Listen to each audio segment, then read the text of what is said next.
In Shalom, call halal Yahweh Bahashem, Yahweh Shai Bahashem, Rakaha Kradash, and double honors to the apostles and the elders and the bishops of Great Millstone, and Shalom to you, hopefully elect beloved brothers and you few sisters.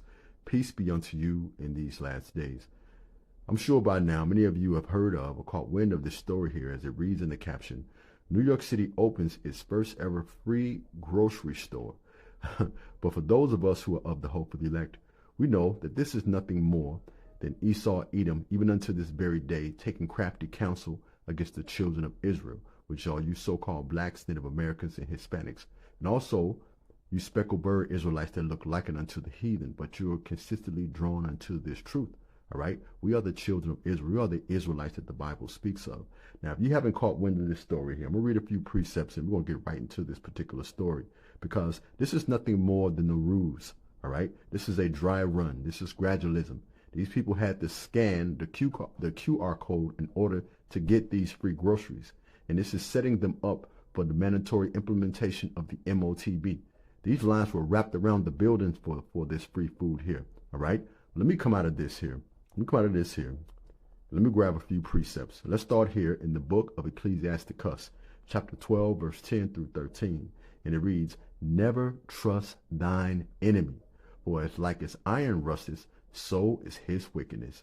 Though he humble himself and go crouching," this might seem like a humble and or a noble thing to do, to give food away to the less fortunate. All right, but the scriptures tells us what?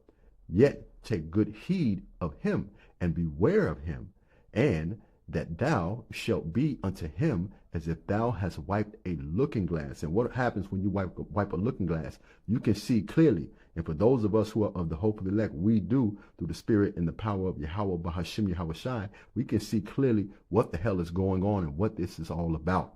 All right, continuing on. "And thou shalt know that his rust has not all been together wiped away. Set him not by thee, when least," pardon me, just getting excited reading this, because through the spirit we can see what this is about, what all of this is leading to. Verse 12, I'll read it again. "Set him not by thee, lest when he hath overthrown thee, he stand up in thy place. Neither let him sit at thy right hand, lest he seek to take thy seat." And that's what Esau, Edom essentially is seeking to do, to get that birthright back. But continuing on, "And that at thy last remember my words, and be pricked therewith.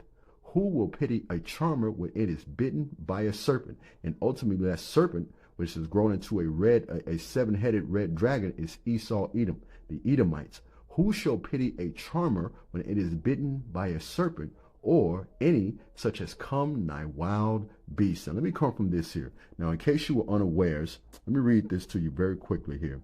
It reads this, just in case you didn't know this. "Yes, some free grocery programs in New York City have used QR codes as part of their distribution process, though it is not a universal requirement for all free food services." But as I said before, this is gradualism. All right, this is a ruse here. Let me get that definition of ruse very quickly. And I got several other definitions pulled up. I might touch on them very quickly. But that word ruse means, a ruse is a botanical, clever, or often deceptive action or plan intended to trick, mislead, or distract someone, frequently used to gain an advantage or hide something. All right, and let me come from this here. Listen closely, and per usual, I'll chime in momentarily. And of course, YouTube, I'm utilizing these shorts under the Fair Use Act. Again, fair use, let's get right into it. It's opening. Well, it has been called New York City's first ever free grocery store, and it's opening today in Manhattan. Fox 5's Linda Schmidt is live in the West Village with more on what is behind this viral marketing campaign. Free groceries is something I'm all ears. Yeah, you know what? This is really something, Bianca. We got down here, I was like, whoa, this line is wrapped around the block. But this is the company right here. It's called Polymarket. And what it is it is a prediction market company. And what they do is they allow people to predict what's going to happen, the outcome. Now, have you heard what the woman said? This is a prediction marketing company. What do you suppose that they're predicting? All right.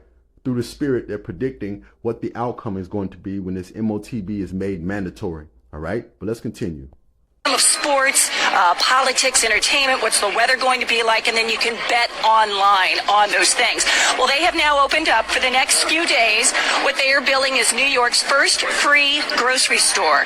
We are here on 7th Avenue in Charles. For a few hours, there was such a thing as a free lunch here at the West Side Market on 3rd Avenue. We're trying to get back. Do whatever we can. With the help of the online betting site Kalshi, owner George Zoitas is giving everyone in line $50 of free groceries. We don't nickel and dime people.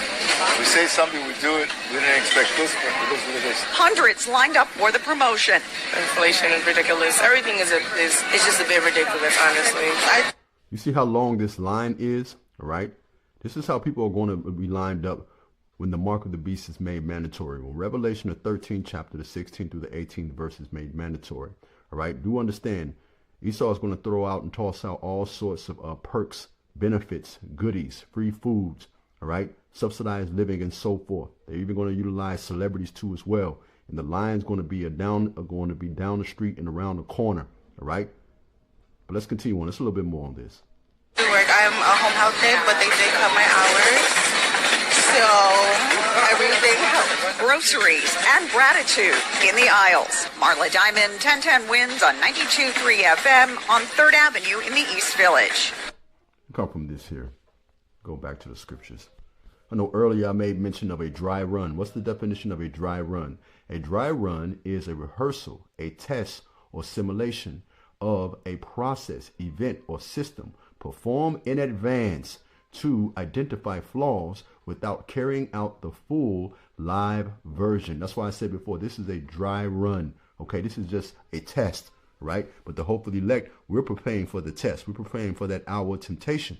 All right. Remember, the power that we serve said, my servant shall eat. Let me get another definition. I refer to this as a temperature check. What's a temperature check? In business, it's a quick qualitative assessment used to gauge the current mood, morale, engagement, or alignment of a team or individual on a specific topic. It serves as a non-threatening, and that's what this was, a non-threatening rapid pulse check, often using simple visual or numerical skills to identify potential issues, fostering open communication and addressing the elephant in the room. You see, those of us who are spiritual, we understand exactly what this is all about. Let me come from here. Let me grab the book of Ecclesiasticus, chapter 11, verse 29. And it reads, bring not every man into thine house. But this is the point. For a deceitful man has many trains. And that many trains, that's going into many traps. You know, he has many devices, all right, to set you up, you know, for the fall. Let's come from this here. What does the book of 2 Corinthians chapter 2, verse 11 tells us? Lest Satan should get an advantage of us being the hopeful elect. And who is Satan? Esau, Edom, the Edomites, the modern day so-called white man. For we are not ignorant of his devices. As I said before, this was a ruse. This is a dry run. This is also gradualism. Let me come from here. Let me get one more scripture here. And it reads this in 1 Peter chapter 5, verse 8.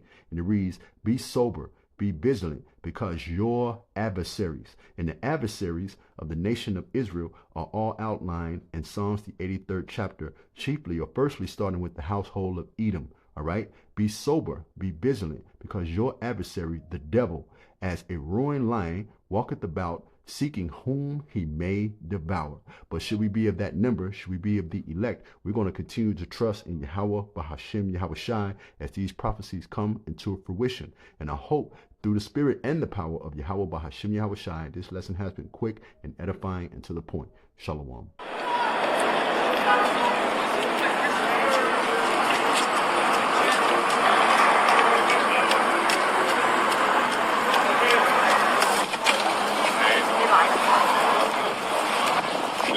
Gentlemen, anybody in line without a ticket will not be served. I do not care how long you've been standing in line, you will not be served.